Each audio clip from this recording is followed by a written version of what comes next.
Dasar warisan ini, kemerosotan tingkah laku manusia semakin menjadi-jadi kerana hilangnya jati diri dalam diri manusia. Kini kegiatan sosial yang bertentangan dengan syariat Islam ditabur mentah-mentah di depan mata anak-anak bangsa melalui cara mereka yang tersendiri. Masihkah kita mahu berdiam diri, wahai remaja? Nukilan demi nukilan pembenteng diri disajikan di depan mata mereka, tetapi tidak dihiraukan pula. Malangnya yang tidak bermoral itulah menjadi tarikan mereka. Isu LGBT semakin hari semakin mengganas seperti cendawan tumbuh selepas hujan. Isu ini dipilih adalah untuk memberi kesedaran awal kepada remaja khususnya agar mereka sentiasa mengambil cakna terhadap isu sosial yang kian mencabar mutakhir ini. Keterlibatan remaja dalam budaya songsang ini sedikit demi sedikit akan melunturkan sifat patriotisme dalam diri mereka. Zaman keemasan mereka hanya dipenuhi dengan perkara yang sia-sia tanpa mengambil tahu isu-isu negara. Namun begitu, pendedahan ini juga perlu didedahkan kepada ibu bapa supaya sentiasa mengambil berat terhadap tindak tanduk anak-anak jagaan mereka. Objektif kami terbahagi kepada 3. Yang pertama ialah mengenal pasti pengetahuan penjaga mengenai ancaman budaya songsang iaitu LGBT kepada remaja. Objektif yang kedua, meninjau kesan LGBT dalam kalangan remaja terhadap nilai dan sikap patriotisme bagi memastikan generasi yang baik kepada negara dapat direalisasikan pada masa hadapan. Objektif yang terakhir pula ialah memahami bentuk kawalan yang dilaksanakan oleh penjaga dalam membendung anak jagaan mereka daripada terjebak dengan budaya LGBT. Seterusnya, kumpulan kami menggunakan 2 kaedah pengumpulan data, iaitu kaedah kepustakaan dan kaedah temu bual. Di samping itu, komuniti projek yang dipilih ialah ibu bapa atau penjaga yang mempunyai anak berusia 13 hingga 17 tahun.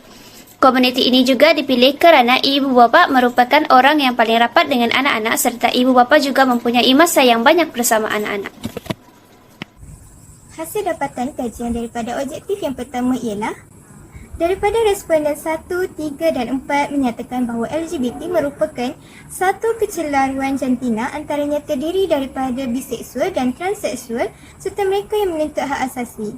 Menurut Jabatan Mufti Kedah dalam tajuk isu lesbian, gay, biseksual dan transgender atau dikenali dengan singkatan LGBT merupakan golongan yang menghadapi kekeliruan identiti. Kebanyakan golongan transseksual menganggap diri mereka terperangkap dalam fizikal jantina yang berlainan dengan minda dan perasaan mereka. Keyakinan tersebut mendorong segelintir daripada komuniti ini nekat melakukan pembedahan menukar jantina akibat terbelenggu dengan konflik diri untuk menerima jantina sendiri. Menurut beberapa pengkaji, kecelaruan gender ialah merasai dirinya terperangkap dalam tubuh yang salah di mana mereka berkeinginan untuk memiliki jantina yang berlawanan dari yang ditentukan sejak lahir. Definisi yang telah dinyatakan adalah lebih merujuk kepada makna transseksual atau transgender. Hasil dapatan kajian objektif 1 yang kedua ialah punca penglibatan. Penglibatan remaja adalah kerana bermula dengan sifat ingin tahu, mencari identiti sendiri sehingga terikut-ikut dengan budaya songsang. Pengaruh melalui media sosial dan rakan sebaya. Responden 1, 3 dan 4 menyatakan bahawa LGBT semakin berleluasa pada hari ini adalah berpunca daripada pengaruh rakan sebaya yang cenderung ke arah gejala ini. Menurut Azizi dan Muhammad 2018, rakan sebaya terdiri daripada pelajar-pelajar atau individu yang mempunyai umur yang hampir sama di antara mereka. Menurutnya lagi, remaja cenderung mengikuti tingkah laku kumpulan yang mana ia berada di dalamnya. Remaja itu juga akan melakukan apa yang dibuat oleh rakannya.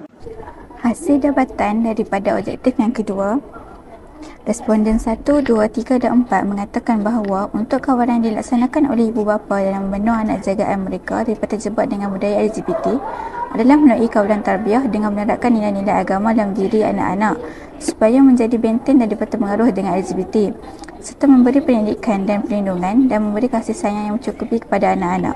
Berdasarkan Siti Fatimah 2020, ibu bapa perlu sentiasa mengingatkan anak-anak tentang balasan Allah kepada mereka yang mengamalkan gaya hidup LGBT. Perlu mengingatkan anak-anak bahawa perbuatan mereka memalukan dan mengaibkan keluarga dan perlu mengingatkan anak-anak untuk bertaubat dan merahsiakan perkara ini dengan harapan Allah memelihara aib mereka dan keluarga. Berdasarkan Yusnita Dewi Aryani 2016 juga mengatakan bahawa ibu bapa seharusnya memberi perhatian terhadap pendidikan anak-anak kerana peranan ibu bapa amat penting dalam proses pendidikan bagi mereka. Daripada hasil dapatan kajian objektif yang kedua, responden 1 menyatakan bahawa langkah yang boleh dilakukan oleh ibu bapa dalam membendung anak-anak mereka daripada terjebak dengan LGBT ialah ibu bapa perlu memantau serta menghadkan pergaulan anak-anak mereka. Menurut Dr. Asia Ali 2021 dalam satu keratan akhbar Harakah Daily, beliau ada menyebut tentang cara mengatasi LGBT adalah salah satunya melalui peranan pergaulan dan pendidikan. Beliau menyatakan bahawa setiap kita pasti memiliki pengalaman tersendiri tentang peranan pergaulan dalam pembentukan jati diri dan perangainya. Sedikit sebanyak, cara berfikir dan kesukaan kita terpengaruh oleh keluarga, teman bergaul atau masyarakat sekitar. Oleh kerana itu, Rasulullah SAW memperingatkan kita agar memilih kawan yang baik untuk anak-anak kita. Isu perbincangan bagi objektif yang ketiga, responden mencadangkan bahawa undang-undang negara perlu diperketatkan oleh pihak yang berkuasa seperti pihak berkuasa agama Islam agar budaya songsang LGBT dapat dikawal. Hal ini telah dibincangkan di Kabinet Menteri oleh Timbalan Menteri Hal Ehwal Agama Islam Ahmad Marzuq Syari. Beliau menegaskan bahawa aspek yang paling penting ialah aspek penguatkuasaan undang-undang terhadap golongan LGBT ini. Beliau berkata lagi, isu ini memerlukan kerjasama di antara pihak berkuasa agama Islam dan juga pihak berkuasa yang menguatkuasakan undang-undang terbabit. Katanya, pelbagai pihak yang mengambil tindakan untuk membangkitkan isu tersebut menjadi satu dorongan kepada pihak berkuasa agama Islam untuk mengambil tindakan yang sewajarnya dengan menggunakan enakmen yang sedia ada. Semua pihak perlu memainkan peranan dalam membendung isu ini, terutamanya badan-badan tertentu seperti NGO. Datuk Dr. Zulkifli Muhammad Al-Bakri dalam kenyataannya berkata pihaknya memberi kuasa penuh terhadap Jabatan Agama Islam Wilayah Persekutuan untuk menangani isu ini dari aspek pendidikan dan tarbiyah agar mereka kembali ke pangkal jalan. Pihaknya sangat mengalu-alukan kerjasama daripada semua pihak untuk menangani isu ini. Katanya lagi, pemimpin masyarakat dan pendidik juga perlu memainkan peranan secara bersepadu untuk menangani isu LGBT ini di lapangan masing-masing. LGBT merupakan satu isu yang semakin berkembang di Malaysia. LGBT juga merupakan perkara yang perlu diberi perhatian kerana LGBT memberi kesan buruk kepada pembangunan sosial negara, termasuklah semangat cinta akan tanah air iaitu patriotisme. Definisi patriotisme adalah cinta yang sangat kuat terhadap tanah air. Bahkan bukan itu sahaja, LGBT juga menyumbang kesan buruk kepada aspek kesihatan di sesebuah negara. Oleh itu, remaja haruslah mengetahui dan membezakan perkara yang baik dengan yang buruk. Perkara ini penting kepada pembangunan sosial negara kerana remajalah yang mencorakkan bagaimana sesebuah negara itu dibentuk. Kesannya, negara dapat melahirkan pemimpin yang bertanggungjawab, arif dan sebagainya. Selain itu, perkara ini juga dapat menanamkan semangat cinta akan negara dalam diri para remaja dan menghindarkan perkara-perkara yang bertentangan dengan hukum syarak. Jika budaya negatif ini dibiarkan tersebar secara berleluasa dalam masyarakat, dibimbangi ia menjadi sejenis wabak yang boleh menyumbang ke arah keruntuhan bangsa dan negara. Ini merupakan antara refleksi yang kumpulan kami dapat daripada kajian ini. Antara solusi yang kami cadangkan adalah yang pertama, mengambil iktibar daripada kisah kaum Nabi Lut AS. Menurut Nasrun Silrahi berkata, kewujudan fenomena LGBT membuktikan ada pihak yang tidak pernah bertanggungjawab terhadap azab pada Allah.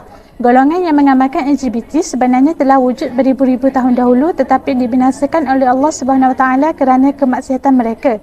Solusi yang kedua adalah mengadakan program mukhayyam untuk memulihkan kumpulan LGBT.